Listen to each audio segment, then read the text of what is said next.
Hello दोस्तों, स्वागत करते हैं एक बार फिर से आपके अपने YouTube channel Bihar board study point में। दोस्तों, आज के इस इम्पोर्टेंट वीडियो हम डिस्कस करने जा रहे हैं बिहार बोर्ड 12th क्लास के केमिस्ट्री के मॉडल पेपर 2 पे, जो कि दोस्तों बहुत ही बेहतरीन है। यह भारतीय भवन द्वारा प्रकाशित मॉडल सेट है। दोस्तों, इस मॉडल सेट अगर आप कर लेते हैं तो 2026 में अगर आप एग्जाम 2026 में 12th का एग्ज़ाम देना चाह रहे हैं तो आपके लिए मोस्ट इम्पोर्टेंट मॉडल सेट होने जा रहे हैं। तो दोस्तों, इस वीडियो को कुछ मिनट तक देखें। अगर आपको क्वेश्चन अच्छा लगे तो आप पूरा वीडियो देख लीजिएगा। ये नहीं कहते हैं कि आप पूरा वीडियो देखे ही, तो आपको अगर अच्छा लगे कम से कम 10 क्वेश्चन ज़रूर देखिए, ताकि आपको पता चले जाए कि किस तरह का क्वेश्चन आ रहा है। तो उम्मीद करता हूँ आप ये कीजिएगा। अगर अच्छा लगे क्वेश्चन तो चैनल सब्सक्राइब कर लीजिएगा ऐसे ही वीडियो लेने के लिए। तो चलते हैं अपने समय को ध्यान में रखते हुए अपने टॉपिक और इस वीडियो का पहला क्वेश्चन यहाँ पे दोस्तों दिया हुआ है। कह रहा है सोलर सेल में उपयोग किए जाने वाला पदार्थ होता है। एम है CS, पी में SI, सी में SN और डी में है TI।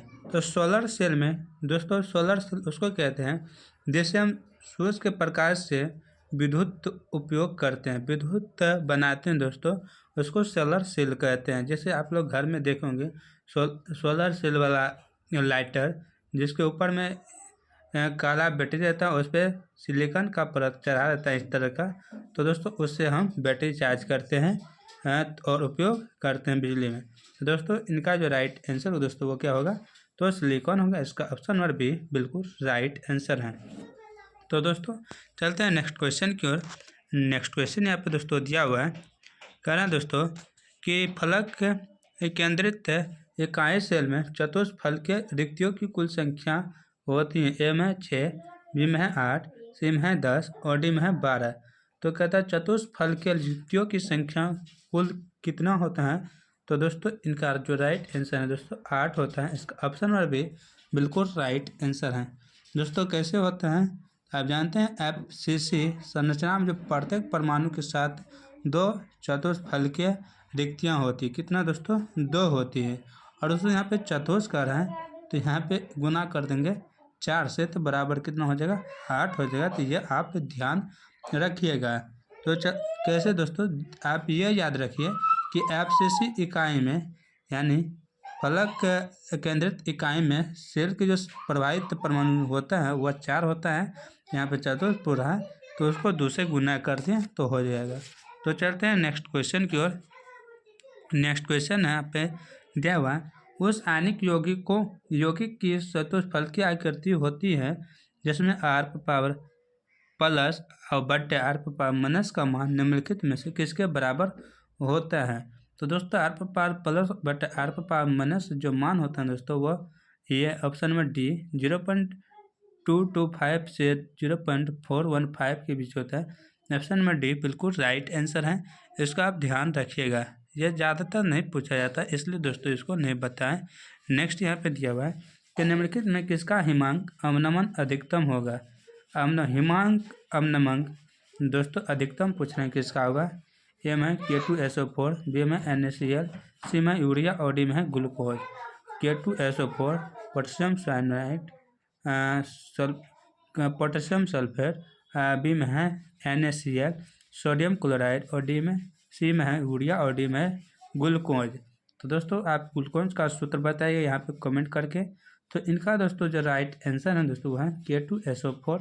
इनका हिमांक अवनमन अधिकतम होगा दोस्तों। नेक्स्ट क्वेश्चन यहाँ पे दोस्तों दिया हुआ है। कह रहे हैं दोस्तों शॉटकी दोष पाया जाता है। ए में दिया हुआ है NaCl, बी में है KCl, सी में है CSCl और डी में है इनमें से सभी में। तो शॉटकी दोष दोस्तों किसको कहते हैं, आप पहले कमेंट करके बताइएगा। तो इसके बाद हम इसका आंसर दे रहे हैं दोस्तों। तो शॉटकी दोष कहते हैं किस में पाया जाता है, तो सभी में पाया जाता है शॉटकी दोष। इसका ऑप्शन नंबर डी बिल्कुल राइट आंसर है। यानी कुछ खाली स्थान दोस्तों जो जिसमें छूटता रहता है उसी को शॉटकी दोष कहते हैं। तो चलते हैं नेक्स्ट क्वेश्चन की ओर दोस्तों। नेक्स्ट क्वेश्चन यहाँ पे कह रहा है कि 234.2 ग्राम चीनी के घोल में 34.2 ग्राम चीनी है। तो घोल का मोलर सांद्र क्या होगा। ए में है 55, बी में है 0.5, सी में है 5.5 और डी में है 0.1। तो इतना घोल में इतना ग्राम चीनी, घोल का मोलल पूछ रहे हैं दोस्तों। क्या पूछ रहे हैं? घोल का मोलल। तो दोस्तों सबसे पहले आपको बता देते हैं, तो आप ये कर लीजिएगा। पहले घोलल के द्रव्यमान पूछ निकाल लेंगे, जो कि यहाँ पे दिया हुआ है दोस्तों। क्या है ये? एम दिया हुआ है। आपको यह सब बता देते हैं, आप निकाल लीजिएगा और आंसर यहाँ पे आपको बता देंगे। वैसे करेंगे दोस्तों ज़्यादा समय का वीडियो हो जाएगा। तो ये आप एम यहाँ पे दिया हुआ है। इसके बाद चीनी का द्रव्यमान भी यहाँ पे दिया हुआ है दोस्तों। ये हो गया चीनी का मास, मास मतलब द्रव्यमान। तो इनका विलय का द्रव्यमान निकाल लेंगे, यानी विलायक निकाल लेंगे दोस्तों। विलायक उसके बाद निकालेंगे, यानी कि इनमें से इसको घटा देना है। क्या कर देना है? तो मैं 1 इसको रख लेते, इसको 2, 1 - 2 कर देंगे। इस फार्मूला पर बैठाइएगा। इसके बाद ये हो जाएगा, विलायक निकल जाएगा दोस्तों। इसके बाद क्या करना है? चीनी के मोल निकालना है, यानी सुक्रोज का। तो आणविक द्रव्यमान निकाल लीजिएगा। आणविक द्रव्यमान निकाल लीजिएगा चीनी का। किसका? चीनी का दोस्तों। और यह जब निकाल जाएगा तो मोल होता निकालिएगा। मोल जानते हैं, मोल निकाल लीजिएगा तो निकल जाएगा मोल। और इसके बाद क्या कीजिएगा? मोलल सांद्रता क्या करना है? तो m बराबर हो जाएगा मोल विलय बटा मोल विलायक कर लीजिएगा, आपका आंसर आ जाएगा। तो आंसर क्या आ जाएगा दोस्तों? 0.5। तो दोस्तों इसका ऑप्शन में भी बिल्कुल राइट आंसर है दोस्तों। इसलिए आपको नहीं बताएं इतना, तो क्या, ताकि यह जो वीडियो है लंबा ना बन सके। तो चलते हैं नेक्स्ट क्वेश्चन की ओर। नेक्स्ट क्वेश्चन यहाँ पे दिया हुआ है कि धनायन अंतराल का स्थान में उपस्थित हो जाते हैं। ए फ्रैंकेल दोष, बी शॉर्टकी दोष, सी रिक्तिका दोष और डी धातु न्यूनता दोष। धनायन अंतराकाश स्थान में जो उपस्थित हो जाते हैं दोस्तों, वो होता है फ्रैंकेल दोष। इसका ऑप्शन नंबर ए बिल्कुल राइट आंसर है। नेक्स्ट है, जल एवं एसिटिक अम्ल के एक मिश्रण में 9.0 ग्राम जल एवं 120 ग्राम एसिटिक अम्ल। इस मिश्रण में जल का मोल प्रभाज्य है। जल का मोल प्रभाज्य निकालना है। ए में 0.8, बी में 0.2, सी में 1.0 और डी में 0.5। तो जो सबसे पहले दिया रहता है दोस्तों, उसको हम क्या करते हैं? निकाल लेते हैं। यहाँ पे चलते हैं, शुरू करते हैं। पहले जो दिया है जल का दिया हुआ है दोस्तों। जल का कितना दिया है? 0.9 दिया हुआ है ग्राम। इसके बाद एसिटिक अम्ल दिया है हमको कितना दोस्तों? CH3COOH होता है एसिटिक अम्ल का, 120 ग्राम दिया हुआ है। मोल निकालेंगे, तो पहले दोनों का मोल निकाल लेते हैं। तो जल का मोल हो जाएगा दोस्तों, तो कितना 5.0 है, अब बटे इतना कर देंगे। ये जब काटेंगे दोस्तों तो 0.5 मोल हो जाएगा। कितना होगा? 0.5 मोल हो जाएगा। ठीक है।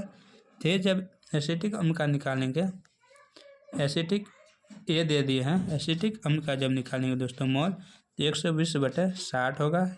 जब काटेंगे इसको 2.0 हो जाएगा दोस्तों। 2.0 दोनों निकल गया। अब कुल मोल निकालेंगे, दोनों को जोड़ देंगे। तो चलते हैं, स्क्रीनशॉट ले लिए होंगे। तो कुल मोल निकाल लेते हैं। देखिए जब बताते तो लंबा हो जाता है। तो 0.5 था प्लस 2.0, तो ये हो गया 2.5 हो गया। ये कुल मोल। तो हमका जल का मोल प्रभाज्य निकालना है। तो जल का मोल प्रभाज्य x जल हम मान लेते हैं। तो मोल प्रभाज्य हो गया 0.5/2.5। ये हट गया, बचे 25, 1/5 मतलब 0.2।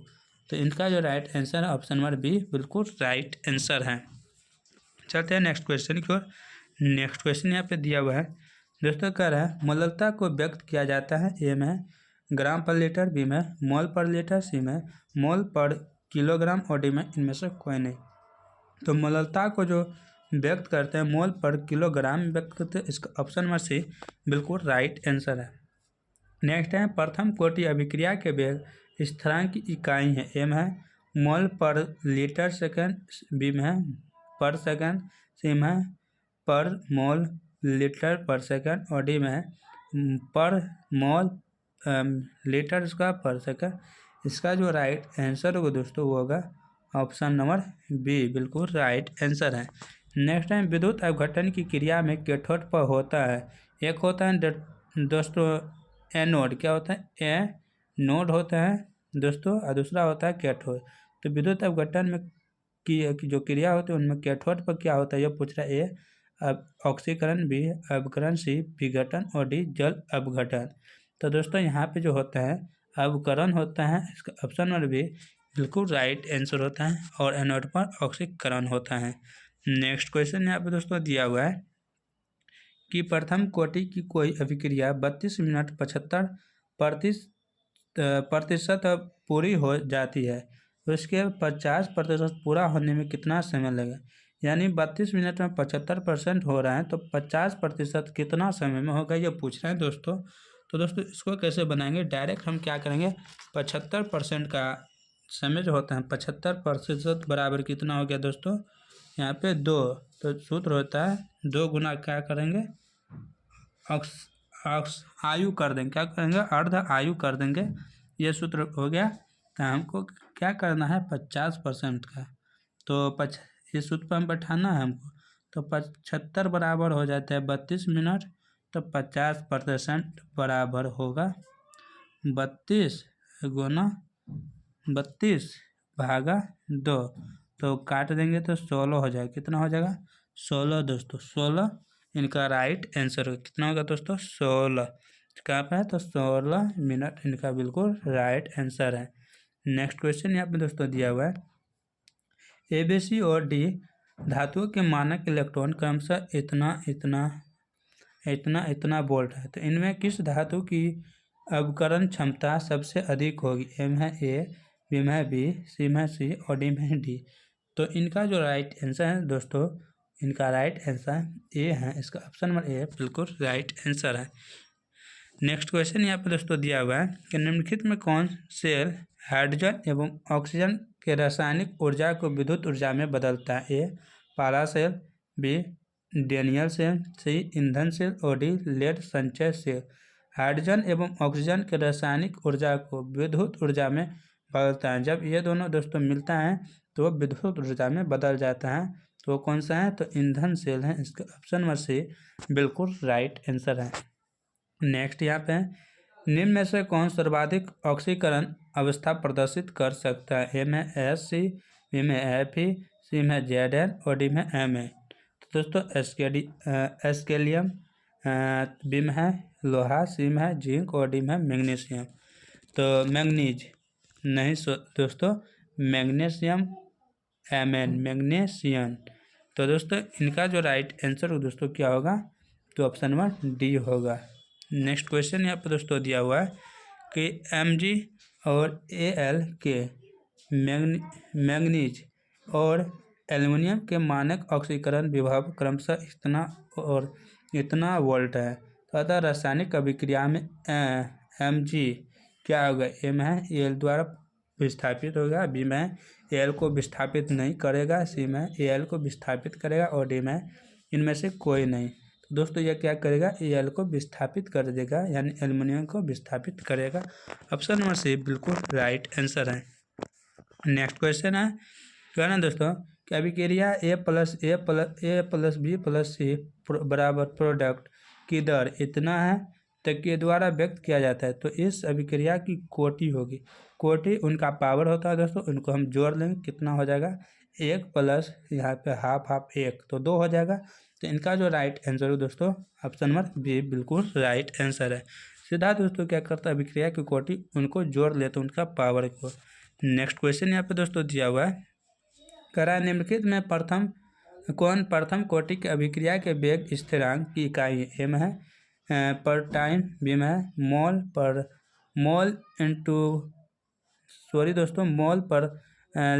लीटर सेकंड, सी में लीटर पर मोल सेकंड और डी में लीटर पर मोल सेकंड। तो दोस्तों इनका जो राइट आंसर हो दोस्तों होगा ऑप्शन नंबर डी, तो इसका ऑप्शन नंबर डी बिल्कुल राइट आंसर है। नेक्स्ट है मांड विधि द्वारा कौन धातु शुद्ध किया जाता है, ए में Ti, बी में जेड है, सी में Ni निकेल और डी में Fe लोहा जिंक और टाइटेनियम। तो दोस्तों मान विद्युत जो धातु शुद्ध किया जाता है दोस्तों वह धातु है निकेल। इसका ऑप्शन नंबर सी बिल्कुल राइट आंसर है, मान विधि द्वारा। नेक्स्ट क्वेश्चन यहाँ पर दोस्तों दिया हुआ है, कारण दोस्तों प्रथम कोटि प्रतिक्रिया के 99.9% पूर्ण होने के लिए कितनी औसत आयु की आवश्यकता होगी? ए में 2.31, बी में 6.93, सी में 9.23 और डी में अनंत। तो दोस्तों यहाँ पे कह रहा है प्रथम कोटि प्रतिक्रिया के 99.9% पूर्ण होने के लिए औसत आयु की आवश्यकता कितनी होगी, यह पूछ रहे हैं दोस्तों। तो दोस्तों इनका जो राइट आंसर है दोस्तों वो क्या है? इनका राइट आंसर है 6.93। इसका ऑप्शन नंबर बी बिल्कुल राइट आंसर है। चलते हैं नेक्स्ट क्वेश्चन की ओर दोस्तों। नेक्स्ट क्वेश्चन यहाँ पे दिया हुआ है दोस्तों। नेक्स्ट क्वेश्चन यहाँ पे दिया हुआ है, कह रहे हैं पृष्ठ पर किसी आणविक स्पीशीज के केंद्रीकरण की घटना कहलाती है? ए अवशोषण, बी अधिशोषण, सी संगुणन और डी इनमें से कोई नहीं। तो केंद्रीकरण दोस्तों अधिशोषण कहलाती है। इसका ऑप्शन नंबर बी बिल्कुल राइट आंसर है। नेक्स्ट क्वेश्चन है लोहा धातु के निष्कर्षण में प्रद्रावणन की विधि में बनने वाली धातुमल की रासायनिक संरचना है? ए में Cu2O plus FeS, B Fe2O3, सी FeSiO3 और डी CaSiO3। तो दोस्तों इनका राइट जो आंसर है दोस्तों वह है CaSiO3। ऑप्शन नंबर डी बिल्कुल राइट आंसर है। नेक्स्ट क्वेश्चन है कि MnO4 अवकृत होता है? ए में है K2MnO4 में उदासीन माध्यम में, बी है MnO2 में उदासीन माध्यम से, सी है Ma2O में अम्लीय माध्यम से और डी में इनमें से कोई नहीं। तो दोस्तों अवकृत होता है KMnO4। तो दोस्तों ये अवकृत होता है KMnO2 में उदासीन माध्यम से। इसका ऑप्शन नंबर बी बिल्कुल राइट आंसर है। नेक्स्ट क्वेश्चन यहाँ पर दोस्तों दिया हुआ है, कह रहा है निम्नलिखित में कौन सल्फाइड अयस्क है? ए है मिलेकाइड, बी है गेलना, सी है केलेमाइड और डी है कार्नालाइट। तो सल्फाइड का जो अयस्क है दोस्तों इनमें से वह है गेलना। इसका ऑप्शन नंबर बी बिल्कुल राइट आंसर है, सल्फाइड का अयस्क। नेक्स्ट है DNA संरचना में एडेनिन एवं थायमिन के बीच हाइड्रोजन बंध की संख्या है? एडेनिन और थायमिन के बीच कहते हैं हाइड्रोजन बंध की संख्या क्या है दोस्तों वो पूछ रहे हैं। यहाँ पे दिया हुआ है ए में 1, बी में है 2, सी में है 3 और डी में है दोस्तों 4। तो इनके बीच हाइड्रोजन बंध की जो संख्या है दोस्तों वह है 2। इसका ऑप्शन नंबर बी बिल्कुल राइट आंसर है। कितना दोस्तों? 2 है। चलते हैं नेक्स्ट क्वेश्चन की ओर। नेक्स्ट क्वेश्चन यहाँ पर दिया हुआ है विद्युत स्विचों का निर्माण होता है? ए ग्लिप्टल से, बी यूरिया फॉर्मेल्डिहाइड रेजिन से, सी पॉलीस्टाइरीन से और डी बेकालाइट से। तो विद्युत स्विचों का जो निर्माण होता है दोस्तों वो होता है बेकालाइट से। इसका ऑप्शन नंबर डी बिल्कुल राइट आंसर है। नेक्स्ट क्वेश्चन है कच्चा लोहा में कौन सा तत्व अत्यधिक मात्रा में अशुद्धि के रूप में उपस्थित रहता है? तो ए में फास्फोरस, बी में मैंगनीज, सी में कार्बन और डी में सिलिकॉन। तो कच्चा लोहा में जो तत्व अत्यधिक मात्रा में उपस्थित रहता है दोस्तों वो होता है कार्बन। इसका ऑप्शन में से बिल्कुल राइट आंसर है। दोस्तों सिलिकॉन का प्रयोग हम सोलर सेलर में करते हैं। यह अर्धचालक धातु है। क्या दोस्तों? अर्धचालक धातु। चलते हैं नेक्स्ट क्वेश्चन की ओर। नेक्स्ट क्वेश्चन यहाँ पर दिया हुआ है दोस्तों, कह रहे हैं कि समीकरण 4m + 8Cn - +2H2O + O2 जब अभिक्रिया करता है तो यह प्लस इतना में धातु M होगा। ए है Cu, बी है Fe, सी है Au और डी है Zn। तो धातु M क्या होगा दोस्तों वो पूछ रहे हैं। तो दोस्तों इसको जब बताएंगे तो बहुत थोड़ा लंबा हो जाए, इसलिए इसका डायरेक्ट की जो राइट आंसर है दोस्तों वो आप जान लें Au होगा। क्या होगा दोस्तों? Au होगा, यानी इसका ऑप्शन नंबर सी बिल्कुल राइट आंसर है। नेक्स्ट क्वेश्चन यहाँ पे दोस्तों दिया हुआ है, कह रहे हैं जब बारिश तूफान के साथ होती है तब संचित वर्षा जल का pH मान होगा ए तूफान आने के पहले की हल्का सा उच्च, बी बिना तूफान वाली वर्षा के जल की अपेक्षा हल्का सा कम, सी वायु में उपस्थित धूल की मात्रा पर निर्भर करता है और डी तूफान की उपस्थिति से अप्रभावित। तो वर्षा जल का जो pH मान होगा दोस्तों वो कितना होगा ये पूछ रहा है। तो दोस्तों तूफान आने के पहले हल्का सा उच्च होगा, इसका ऑप्शन नंबर ए बिल्कुल राइट आंसर है। नेक्स्ट क्वेश्चन यहाँ पे दोस्तों दिया हुआ है कि निम्न में से कौन सा हाइड्रोजन बंध सबसे ज़्यादा प्रबल होता है। ए में OH-F, बी में OH-H, सी में F। ये दोस्तों बॉन्ड है इसलिए एकल बॉन्ड है इसलिए आप ध्यान रखिएगा। H-F-OH-O।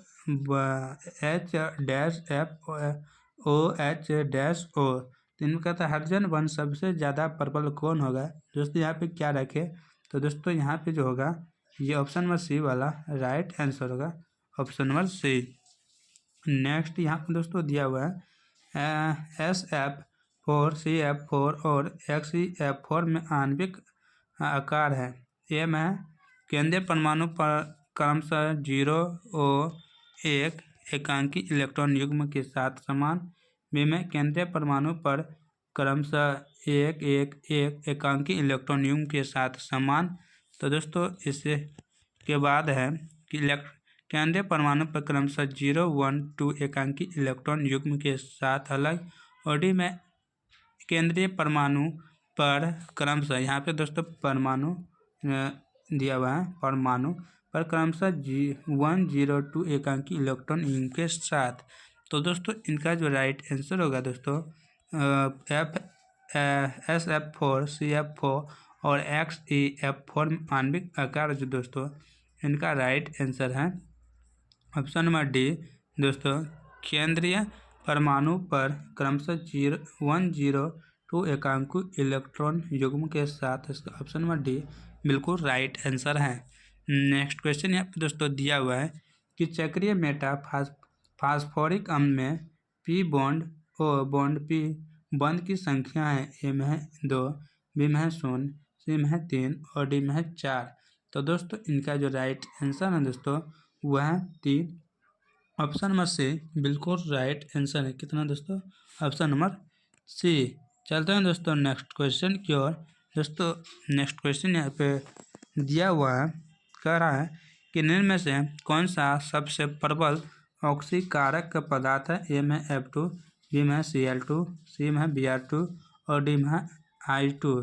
तो पर सबसे प्रबल ऑक्सीकारक पदार्थ पूछ रहा है कौन सा है, तो है F2, ऑप्शन नंबर ए बिल्कुल राइट आंसर है। दोस्तों यह है क्लोरीन, क्या है दोस्तों क्लोरीन। तो दोस्तों यह सबसे ऋणात्मक दोस्तों धातु है। और इसके बाद ये है आयोडीन, क्या है दोस्तों आयोडीन। यह अधातु चमकीला अधातु है, सबसे चमकीला अधातु है। चलते हैं नेक्स्ट क्वेश्चन की ओर। नेक्स्ट क्वेश्चन है, कह रहा है निम्नलिखित में कौन सी संक्रमण धातु अधिकतम ऑक्सीकरण अवस्था दर्शाती है। ए Fe, बी Mn, सी भी और डी Cr। तो दोस्तों इनका राइट आंसर है दोस्तों Mn है, मैंगनीज है, इसका ऑप्शन नंबर बी बिल्कुल राइट आंसर है। नेक्स्ट क्वेश्चन है, तनु एवं अल्प क्षारीय KMnO4 के घोल को कहा जाता है। ए फेंटोन अभिकर्मक, बी लुसाक अभिकर्मक, सी टालन अभिकर्मक और डी वेयर अभिकर्मक। तो इनको जो दोस्तों कहा जाता है इनको वेयर अभिकर्मक कहा जाता है, इसका ऑप्शन नंबर डी बिल्कुल राइट आंसर है। नेक्स्ट क्वेश्चन है, जिंक सल्फाइड का रंग है। ए में है श्वेत, बी में है काला, सी में है लाल और डी में है भूरा। तो जिंक सल्फाइड ZnS का जो रंग होता है दोस्तों इनका रंग होता है श्वेत, इसका ऑप्शन ए बिल्कुल राइट आंसर है। नेक्स्ट क्वेश्चन यहाँ पर दोस्तों दिया हुआ है, मर्क्यूरस आयरन का सूत्र है। ए में Hg+, बी में Hg2+, सी में Hg2 का होल 2+ और डी में Hg-। तो मर्क्यूरस आयन का जो सूत्र होता है दोस्तों वो सूत्र होता है Hg2 होल 2+, इसका ऑप्शन में से बिल्कुल राइट आंसर है। नेक्स्ट क्वेश्चन यहाँ पे दिया हुआ है, किसी संक्रमण तत्व X का 3+3 ऑक्सीकरण अवस्था में विन्यास 3d⁴ है तो X का परमाणु संख्या है, ए में है 25, बी में है 26, सी में है 22 और डी में है 19। तो दोस्तों यह जो है दोस्तों इनका राइट जो आंसर है दोस्तों वो क्या है, तो 25 है। इसका ऑप्शन नंबर ए बिल्कुल राइट आंसर है। नेक्स्ट क्वेश्चन यहाँ पे दोस्तों दिया हुआ है कि निम्नलिखित में कौन निर्बल अम्ल है, ए में है HCl हाइड्रोक्लोरिक अम्ल, बी में HBr हाइड्रोब्रोमीन, सी में HF हाइड्रोजन फ्लोरीन और डी में है HI हाइड्रोजन आयोडीन। तो दोस्तों निर्बल अम्ल पूछ रहे हैं यहाँ पे, तो वो कौन सा है, तो HF है। इसका ऑप्शन में से बिल्कुल राइट आंसर है। नेक्स्ट क्वेश्चन है, जटिल यौगिक CONH3 का होल 6Cl2 के विलय में आयनों की संख्या होती है, ए में है 3, बी में है 4, सी में है 2 और डी में है 6। दोस्तों यह कैसे निकलेगा आपको बता दे, तो दोस्तों यह होगा, सबसे पहले क्या करेंगे इसका निकालेंगे दोस्तों। पहले Cl जटिल रिएक्शन होता है दोस्तों ये सब, तो Cl2 जो होगा दोस्तों यह 2Cl- आयन देगा, ठीक है। तो विलायन में आयनों की संख्या हो जाएगा दोस्तों, चलते हैं तो विलयन में आयनों की जो संख्या होगा CONH का 3 6 और इनका Cl2 टूटेगा दोस्तों, तो CONH3 का होल 6 का पावर 2 प्लस 2Cl- होगा।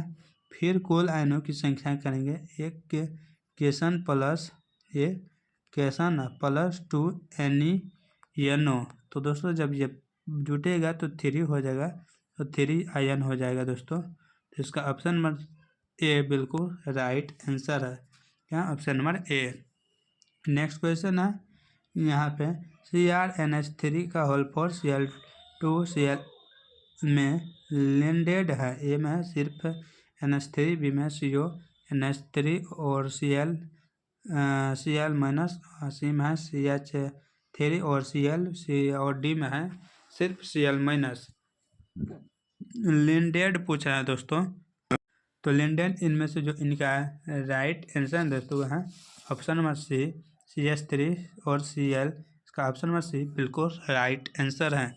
नेक्स्ट क्वेश्चन यहाँ पे दोस्तों दिया हुआ है, PtC2H4 Cl3 का होल माइनस में Pt की जो ऑक्सीकरण संख्या होती है दोस्तों वो पूछ रहा है, Pt की ऑक्सीकरण संख्या।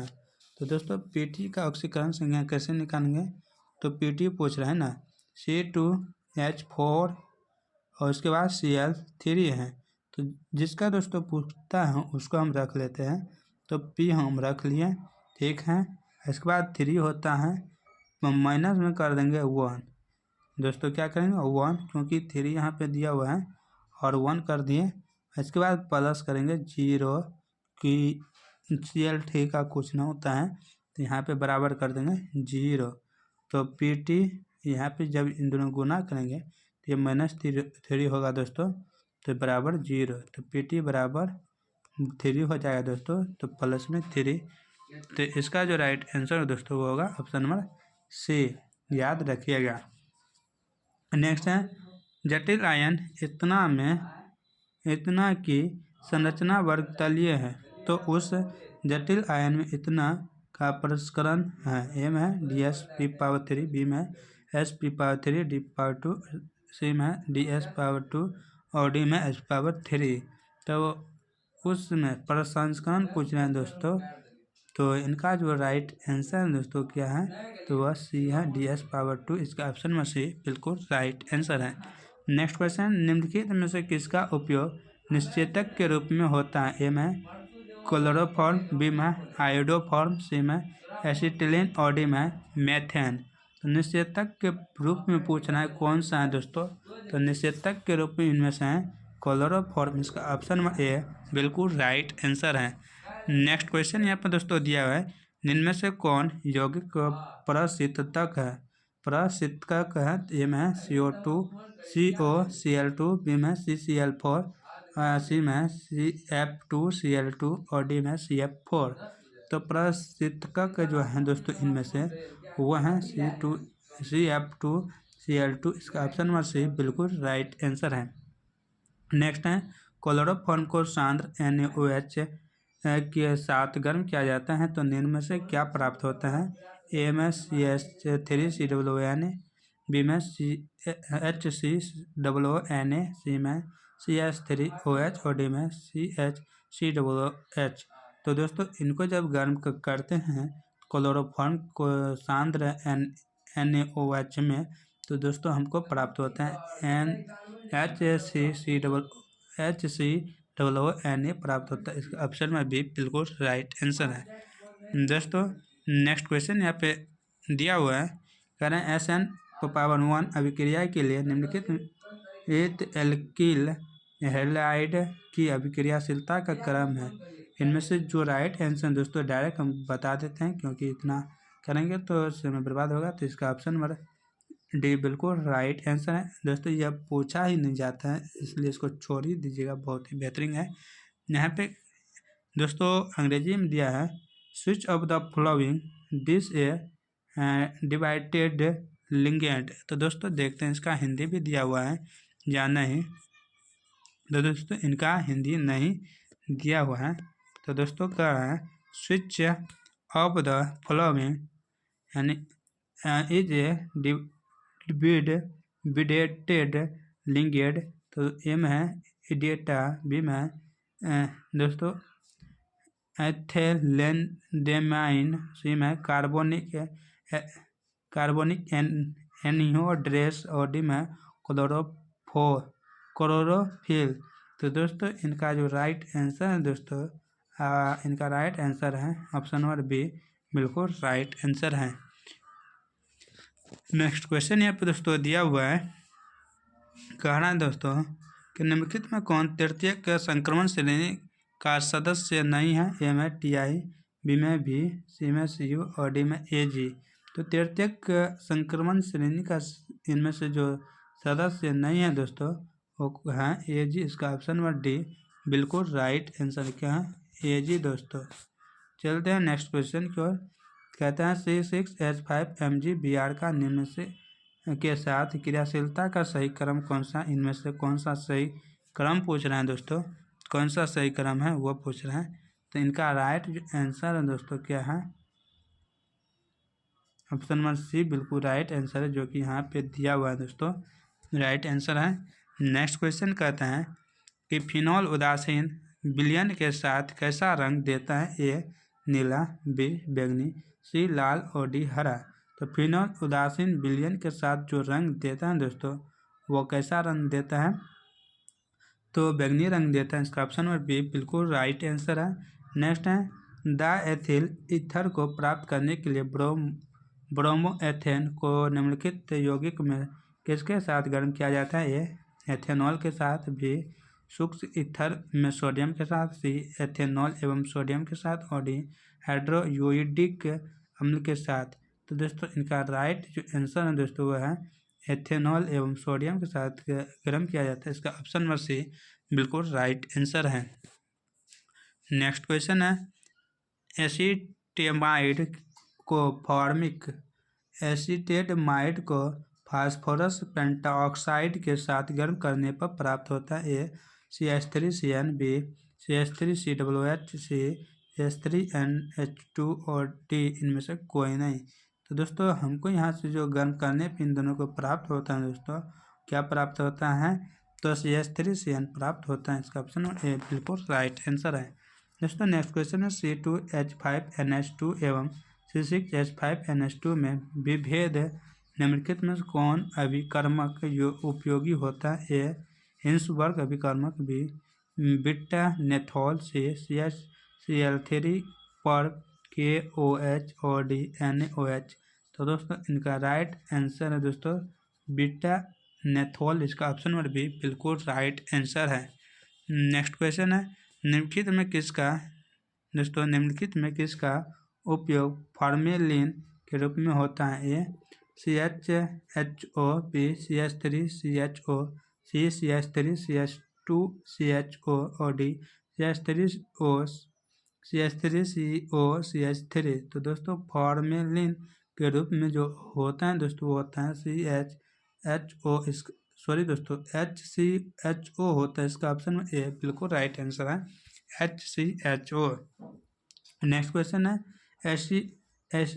एसिटल डिहाइड फेलिंग घोल को निम्नलिखित में से किस में अपकृत करता है? ए कॉपर धातु में, बी क्यूप्रस ऑक्साइड में, सी क्यूप्रस ऑक्साइड एवं क्यूप्रस ऑक्साइड का मिश्रण में, और डी क्यूप्रिक ऑक्साइड में। तो दोस्तों यह जो मिश्रित करता हुआ क्यूप्रस ऑक्साइड में करता है अपकृत, इसका ऑप्शन नंबर बी बिल्कुल राइट आंसर है।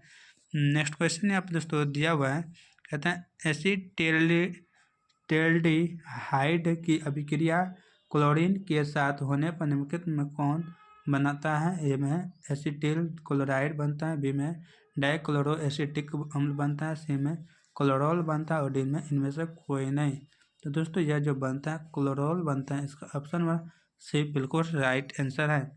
नेक्स्ट क्वेश्चन CH3CO CH3 एवं HCN की अभिक्रिया से सैनाहाइड्रिल का बनना निम्नलिखित में किसका उदाहरण है? ए इलेक्ट्रॉन स्नेही यौगिक, बी इलेक्ट्रॉन स्नेही प्रतिस्थापन, सी नाभिक स्नेही प्रतिस्थापन और डी नाभिक स्नेही यौगिक। तो दोस्तों इनका राइट आंसर है नाभिक स्नेही यौगिक। इस ऑप्शन नंबर डी बिल्कुल राइट आंसर है। नेक्स्ट क्वेश्चन यहाँ पर दोस्तों दिया हुआ है, कह रहा है कि सोडियम एसीटेट को सोडा लाइम के साथ गर्म करने पर निम्नलिखित में कौन बनता है? ए CH4, बी C2H6, सी CH3COOH और डी C2H4। तो दोस्तों सोडियम एसीटेट को सोडा लाइम के साथ जब गर्म करते हैं दोस्तों तो बनता है CH4 मीथेन बनता है। इनका ऑप्शन नंबर ए बिल्कुल राइट आंसर है। नेक्स्ट है निम्नलिखित में कौन सर्वाधिक क्षारीय है? ए में C6H5NH2, बी में CH3 का होल 2 NH, सी में CH3 का होल 3 N और डी में CnH3। तो सर्वाधिक जो क्षारीय इनमें से हैं दोस्तों वो है CH3 का होल 2 NH। इसका ऑप्शन नंबर बी बिल्कुल राइट आंसर है।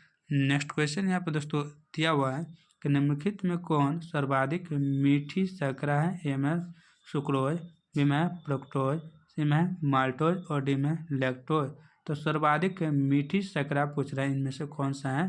तो दोस्तों वो है फ्रुक्टोज। इसका ऑप्शन नंबर बी बिल्कुल राइट आंसर है, फ्रुक्टोज सर्वाधिक मीठी शर्करा है।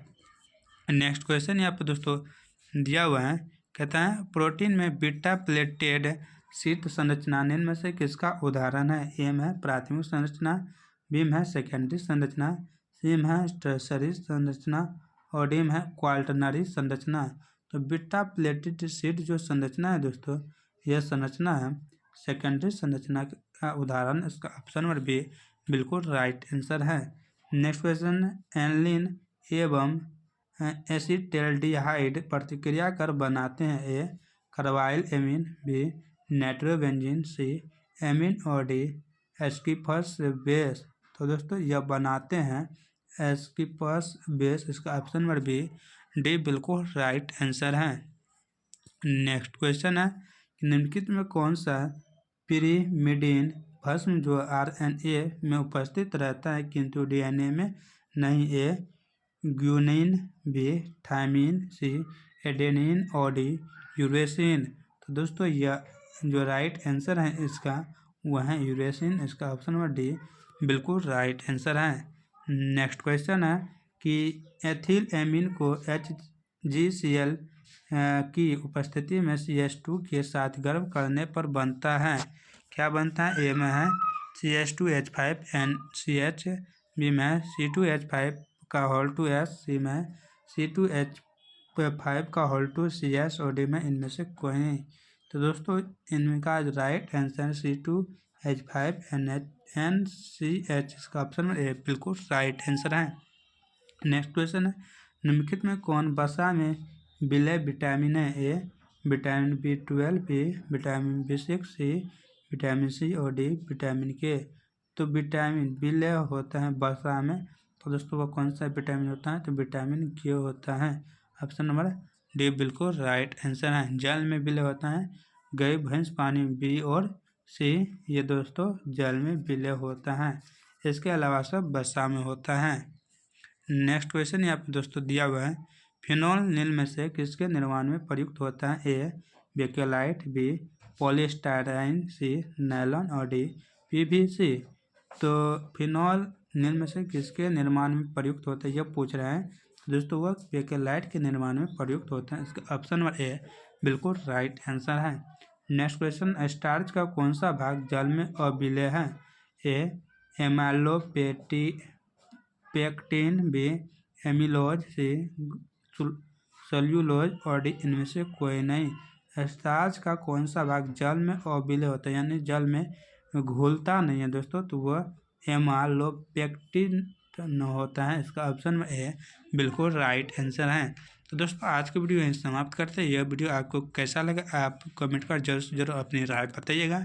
तो मिलते हैं कल के नए वीडियो में, तब तक आप लोग मस्त रहे, व्यस्त रहे, अपने पढ़ाई बेहतरीन से करें। जय हिंद, जय भारत।